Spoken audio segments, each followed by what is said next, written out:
这个产妇真是坚强的让人心疼。被酒鬼丈夫赶出家门后，她竟然选择独自在野外把孩子生出来。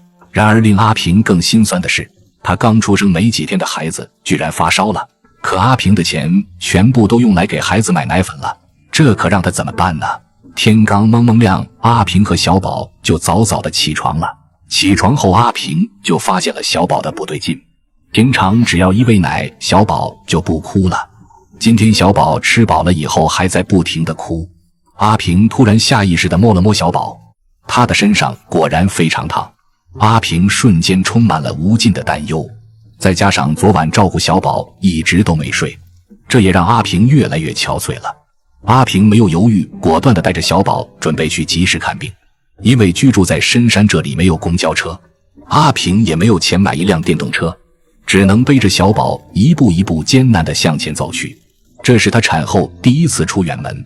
其实小宝生病最主要的原因还是自己居住的环境不好，上下左右到处透风，即便是把墙面围上一层薄薄的塑料膜，作用也不是很大。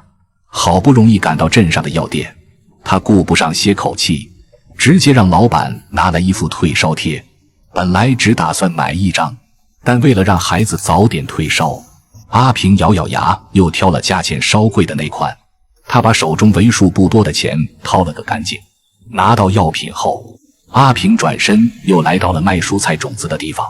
昨天已经买过一些了籽了，可能阿平觉得有点少，想着刚好还有点零钱，便挑了几包便宜的种子匆匆买下。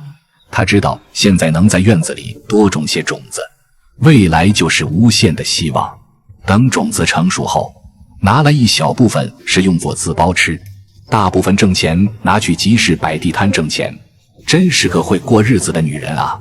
炎炎烈日下，她背着孩子顶着大太阳，脚步沉重却毫不迟疑，因为还要赶紧回家照顾发着高烧的孩子。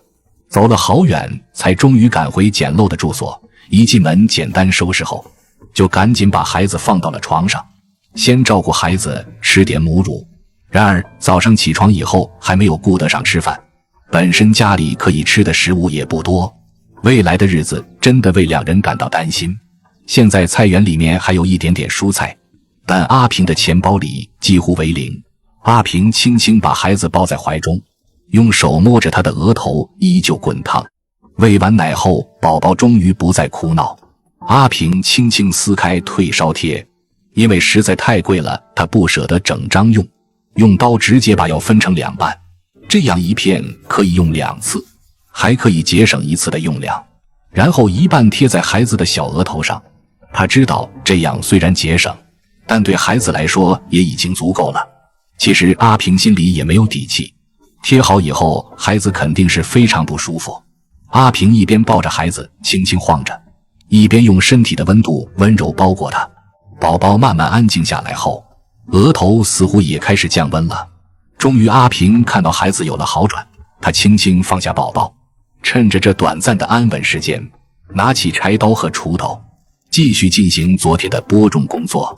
况且刚买来的种子也不能浪费了，他知道这片土地也是他们未来生存的希望。拖着疲惫的身体弯下腰，阿平又开始一锄一锄地挖土坑。要是换作从前，这点种植活早就干完收工了，可现在身体还在恢复期，每进行一步都得咬紧牙关坚持。虽然早就累得不想动弹，可想到孩子还要照顾，哪怕再苦再累也只能咬牙坚持下去。阿平刚来到这里的时候，这片地还是荒草丛生的一块荒地，那时候的他挺着肚子，一边盖房一边开荒，从零开始搭起自己温馨的小家。相比那段日子，现在的辛苦似乎也算不得什么。挖着挖着，终于到了地头。他特意买了4种不同的蔬菜种子，里面有豆角、青菜、玉米还有苦瓜。眼下他手里拿着的是一包红彤彤的种子，大家猜得出来他现在种的是什么吗？一颗颗小小的种子，被他小心翼翼地放入土里，每一粒都像是他对未来生活的寄托和希望。他知道眼下的付出，也许几个月后就能换来满园翠绿的回报。到那时候他一定收获满满。这一段时间阿平经历了太多，苦过累过哭过，但他没有倒下，他一个坑接一个坑地埋下希望，脚步虽然慢但却坚定，一边在这里种着土地，一边孩子使惦记屋里的孩子。不过孩子今天很乖，没有哭闹，但正因为太安静，反而让阿平更不放心了。于是他加快了手里的动作，一心只想早点回去照看宝宝。终于把最后一型种子播下后，阿平拿上工具转身就往家走。宝贝已经开始不耐烦了，不过看着精神头还算不错，也许体温有所缓解，贴在额头上的退烧贴多少起了点作用吧。阿平和孩子都打算休息一会儿，如果让你在这种环境中生存，你能挺过几天呢？转眼间时间很快来到了下午，经过阿平的细心照料，孩子的体温终于慢慢恢复了正常。阿平把孩子抱在室外透风，这会儿阿平小心地将额头上的退烧贴轻轻取下。刚睡醒的宝宝真是可爱极了，粉嫩的小脸蛋让人忍不住想多亲几口。为了让宝宝能睡得更安稳些，阿平拿出了前段时间买的摇摇床，准备今天好好安装一下，直接固定到在看似不结实的竹子上面。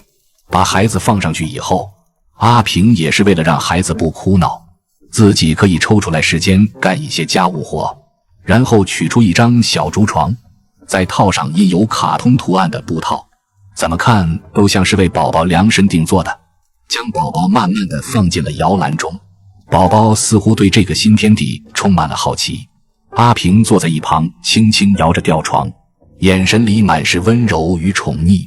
宝宝慢慢安静下来之后，趁着这个时间，阿平要抓紧时间准备午餐了。他洗了几颗鸡蛋，打算给自己补一补。坐月子的日子本该好好养身体，但阿平一个人带娃，又没有条件吃什么大补的东西，能吃上几颗鸡蛋就已经很满足了。鸡蛋下锅后，他也不敢离开太久。阿平只能一边留神锅里的动静，一边时不时回屋看看孩子。此时宝宝似乎渐渐习惯了新床，一副很享受的样子。阿平已经接近1个月的时间没有下山挣钱了，他最近一点收入也没有，一直坚持到现在家里还有吃的，真是也挺不容易。等鸡蛋煮熟了，阿平赶紧剥开蛋壳，趁热吃下2只鸡蛋，对他来说却是难得的营养补充。这些鸡蛋是他平时只能靠卖点山货，或者菜园里采摘些蔬菜卖钱来换。剩下1只鸡蛋，他剥开后放到地上，留给了家里的小旺。这只小狗最近长了不少，精力也越来越旺盛，它低头大口吃着鸡蛋，样子憨憨的。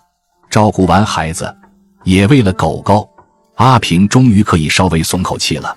一个人撑起一个家，从不喊苦也不抱怨。阿平的日子虽然很苦，却也能从他哪里看到很多希望。